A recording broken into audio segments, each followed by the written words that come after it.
Les amis, on va parler politique avec un sondage Doxa Backbone pour nos confrères du Figaro et un constat. Je pense que ça va surprendre personne. Il y a un vrai divorce entre nos politiques et les Français.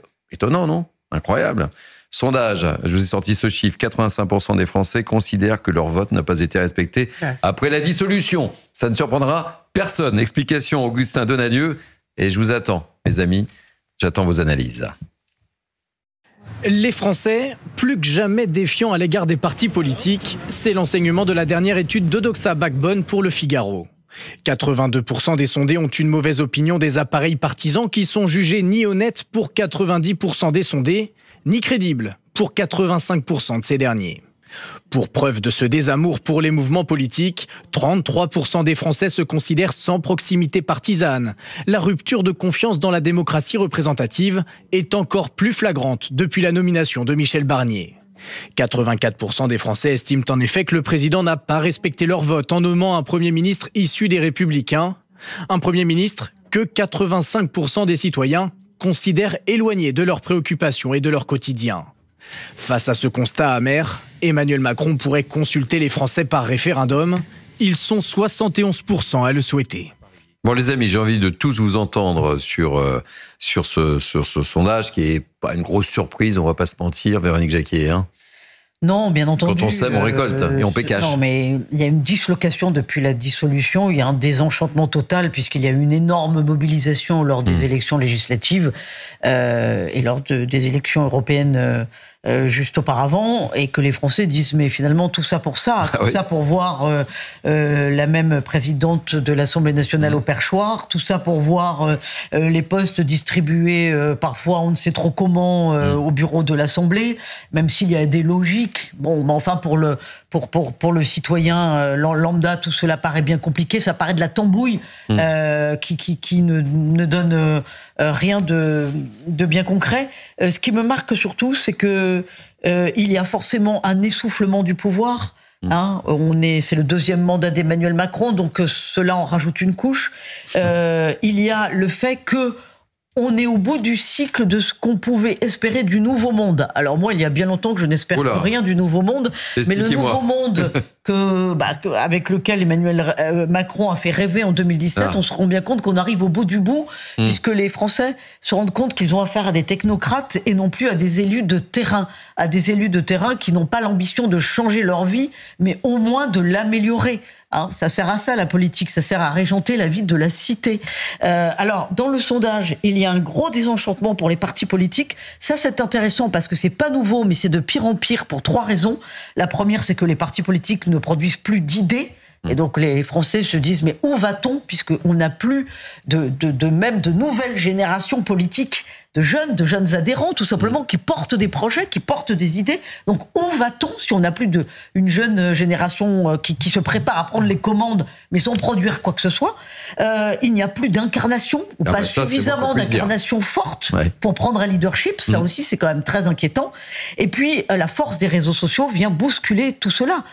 On le voit, Jordan Bardella est presque plus populaire de par son nombre d'abonnés sur TikTok que de par sa sagesse en politique. Il n'a que 28 ans. Vous imaginez par quoi sa force, c'est sa force qui le porte via les réseaux sociaux. C'est parce qu'il est capable de produire en tant que jeune leader politique de par ses idées. Il est bien trop jeune, pardonnez-moi, dans le métier, si j'ose dire. Alors ça ne veut pas dire que les vieux loups de la politique ont forcément produit énormément de choses, mais on peut aussi quand même leur pardonner, parce qu'un homme politique, c'est aussi avant tout un homme.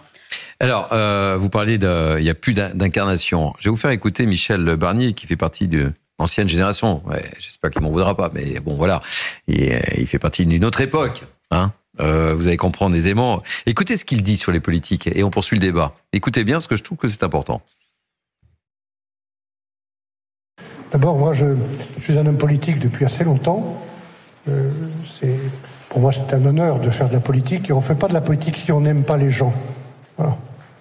Et notamment les gens qui ont des problèmes, les gens qui sont les plus modestes, qu'on oublie quelquefois, qui ont le sentiment d'être ignorés ou qui n'ont pas le sentiment d'être respectés. C'est important ce qu'il dit. on fait pas de politique si on n'aime pas les gens. Moi, je trouve que la nouvelle génération des politiques, quand ils vous saluent, ils vous regardent jamais. Ils vous serrent la main, mais ils vous regardent jamais. Non, mais justement, mais ça, c'est la génération des technos, c'est la génération d'aujourd'hui.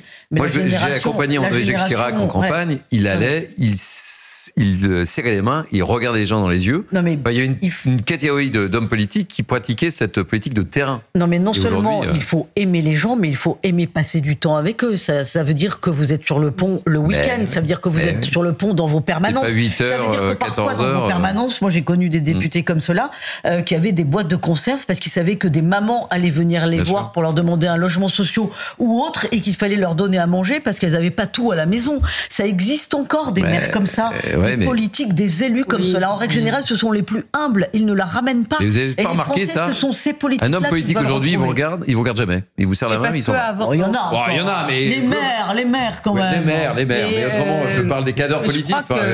C'est pas péjoratif du tout dans ma bouche. Mais Naïma, je vais tous vous entendre. Je pense que c'est très très vrai depuis que l'ex-président François Hollande avait décidé de supprimer le cumul des mandats. Parce qu'auparavant, effectivement, vous aviez le maire et vous aviez le maire qui devenait député. Donc il restait connecté au terrain.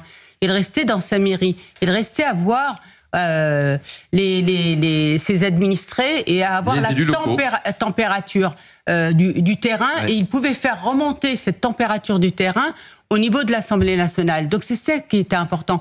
Aujourd'hui, malheureusement, on a décidé autrement, c'est qu'il n'y ait plus de cumul. Et donc on voit que les parlementaires, bien qu'ils essayent d'être connectés au terrain, ils ne le sont pas d'une manière, j'allais dire, naturelle. Et c'est ça aujourd'hui qui fait aussi qu'il y a, je pense, une défiance. Et puis après, il y a eu quand même ces législatives. Ça, je veux dire, on a beau tourner en rond. Le fait qu'on ait décidé au deuxième tour cette espèce de tambouille en décidant qui était dans l'arc républicain et qui ne l'était pas. Évidemment. Et avec des coalitions que se sont faites même contre nature pour après se décoaliser, si je puis dire. Et ça a été pour les Français quelque chose qui a été vraiment un affront. Là, c'est sans parce appel, qu'on leur avait dit, on va vous, le président, rappelez-vous, il leur a dit, je veux vous entendre, je veux clarifier, je veux vous donner la parole. Et effectivement, il a très vite, il leur a retiré cette parole. Alors, on a bien compris le message. Nathan Devers. Je ne suis pas sûr d'être tout à fait d'accord avec le constat que fait Michel Barnier, selon lequel le problème, la rupture entre les Français et la classe politique viendrait du fait que les politiques n'aiment pas assez les gens. Parce que quand on y réfléchit, les politiques qui ont été les plus estimés par les Français, c'était pas forcément des gens qui s'inscrivaient dans la proximité avec les gens, précisément. Que ce soit le général de Gaulle, que ce soit François Mitterrand, pour ne citer que deux exemples, c'était pas des individus, si vous voulez, qui se mettaient en scène, à aller faire les marchés, à faire semblant de taper dans le dos de leurs électeurs, à les tutoyer, à être sympathiques. Au contraire, ils affectaient une forme de distance, voire, dans le cas du général de Gaulle, parfois même de mépris, de condescendance vis-à-vis des Français. Je pense que la vraie différence, elle est au contraire là-dedans. C'est que, et d'ailleurs, entre parenthèses, la manière dont les politiques essayent toujours de montrer qu'ils sont pas déconnectés, alors que tout le monde sait qu'ils sont déconnectés, c'est pas ce qu'on leur reproche d'ailleurs fondamentalement. On sait bien que quand on est politique, on gagne globalement bien sa vie, à une certaine échelle nationale, si vous voulez. On gagne bien sa vie, on habite dans certains quartiers, on est dans les logements de fonction de la République. Évidemment qu'on est de facto déconnecté. Et il y a quelque chose d'hypocrite à vouloir feindre que ce n'est pas le cas. Quand Valéry Giscard d'Estaing organisait des dîners chez les Français, ou quand il faisait venir les éboueurs du quartier sous les salons dorés de l'Élysée, évidemment que tout le monde trouvait ça un peu absurde. Je pense que la vraie rupture, elle est ailleurs.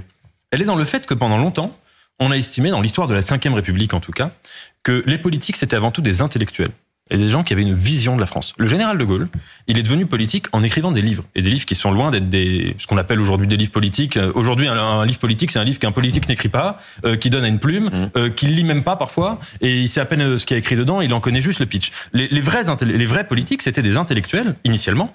Le général de Gaulle, Pompidou, Mitterrand, et même Jacques Chirac. Moi, j'ai pas eu l'honneur de couvrir ses déplacements comme vous, mais Jacques Chirac, qui ne mettait pas en scène sa culture, au contraire, on a vu qu'il a eu un véritable apport, qu'il avait culturel, artistique, intellectuel, sur sa vision de la France, sur sa vision de l'art, sur sa vision du monde, de manière générale. Je pense qu'il y a vraiment fondamentalement cela comme rupture. C'est la rupture d'une baisse de niveau, d'une baisse d'exigence, d'une baisse de transcendance. Et c'est pas une question de connexion ou de déconnexion. Très rapidement, parce que on va parler de Bruno Retailleau dans quelques instants, et je vois que Bruno Bartocchetti, secrétaire national Unité Sud, est déjà connecté et qu'il patiente dans son joli jardin. Deux mots. Le monde politique, c'est pas une personne. Le monde politique, il est ressenti par la proximité quand même.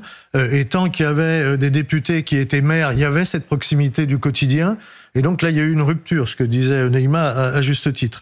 Dans le même temps, celui qui était la figure, le général de Gaulle, François Mitterrand, portait des projets. Ils faisaient rêver et ils essayaient de construire un vrai projet politique. Aujourd'hui, on voit que il y a beaucoup moins de présence terrain avec les députés. Il n'y a plus de porteurs de projets. Et en plus, les politiques nous vendent quelque chose qui, d'année en année, apparaît comme un échec, qu'il soit de droite ou de gauche. D'où 85% qui rejettent. Allez, Arnaud et Véronique. Arnaud Klarsfeld et Véronique Jacquier. Je vais faire très court, comme d'habitude. Les Français ont ce qu'ils ont voulu en votant. Ils veulent un pouvoir à poigne et en même temps, au dernier moment, ils hésitent. Ça, c'est pour la situation actuelle. Pour la qualité des hommes politiques, avant on prenait des notables, aujourd'hui on prend des militants qui flattent le leader.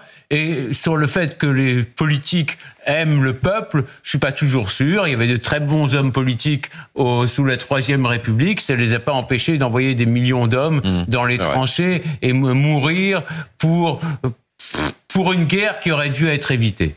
Véronique, très court. Oui, pour compléter ce que vient de dire Arnaud Klarsfeld, je pense qu'il y a une notion qui a disparu, c'est la notion de service, tout simplement. On leur demandait pas d'être intellectuels ou pas intellectuels. D'ailleurs, même s'ils étaient intellectuels, ils étaient capables de se faire élire. Là, dans la génération du Nouveau Monde et dans la génération macroniste, il y en a quand même beaucoup qui ont été soit très facilement élus parce qu'ils avaient une étiquette Emmanuel Macron, soit certains d'ailleurs ne sont même pas élus ou l'ont été très peu durant leur carrière politique. Donc la notion de service me semble avoir disparu. Et c'est ça que les Français pardonnent de moins en moins.